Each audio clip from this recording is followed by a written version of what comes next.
റോമർക്കെഴുതിയ ലേഖനം 2-ാം അധ്യായം. അതുകൊണ്ട് വിധിക്കുന്ന ഏതു മനുഷ്യനുമായുള്ളവേ, നിനക്ക് പ്രതിവാദം പറവാൻ ഇല്ല. അന്യനെ വിധിക്കുന്നതിൽ നീ നിന്നെ തന്നെ കുറ്റം വിധിക്കുന്നു. വിധിക്കുന്ന നീ അതുതന്നെ പ്രവർത്തിക്കുന്നുവല്ലോ.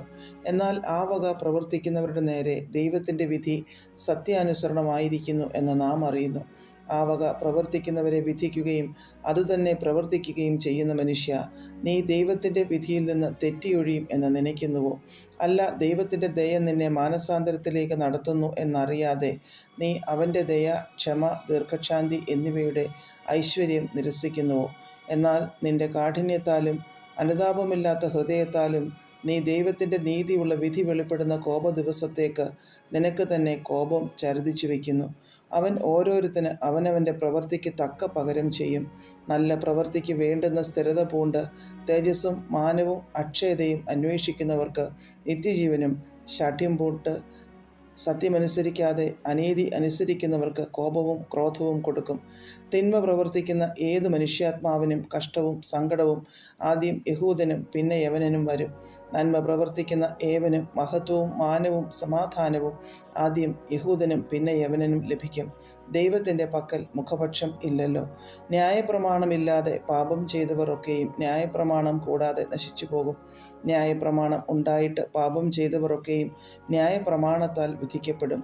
ന്യായപ്രമാണം കേൾക്കുന്നവരല്ല ദൈവസന്നിധിയിൽ നീതിമാന്മാർ, ന്യായപ്രമാണം ആചരിക്കുന്നവരത്രേ നീതീകരിക്കപ്പെടുന്നത്.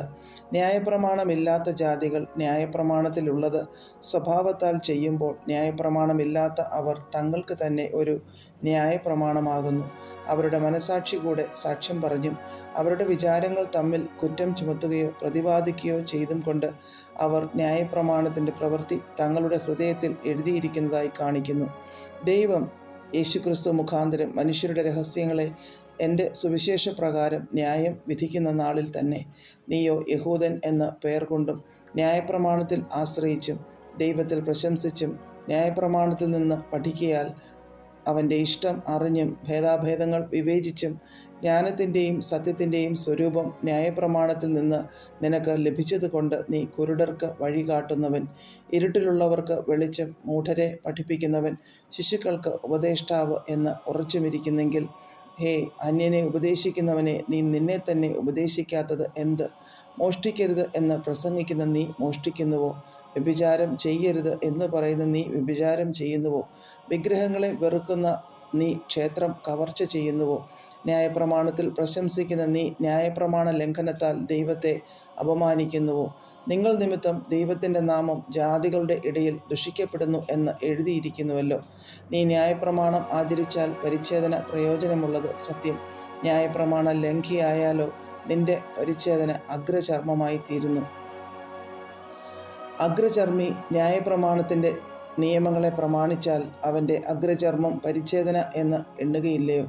സ്വഭാവത്താൽ അഗ്രചർമ്മിയായവൻ ന്യായപ്രമാണം അനുഷ്ഠിക്കുന്നു എങ്കിൽ അക്ഷരവും പരിച്ഛേദനയുമുള്ള ന്യായപ്രമാണ ലംഘിയായ നിന്നെ അവൻ വിധിക്കയില്ലയോ? പുറമെ യഹൂദനായവൻ യഹൂദനല്ല, പുറമെ ജഡത്തിലുള്ളത് പരിച്ഛേദനയുമല്ല. അകമേ യഹൂദനായവനത്രേ യഹൂദൻ, അക്ഷരത്തിലല്ല ആത്മാവിലുള്ള ഹൃദയ പരിച്ഛേദനയത്രേ പരിച്ഛേദന. അവന് മനുഷ്യരാലല്ല ദൈവത്താൽ തന്നെ പുകഴ്ച ലഭിക്കും.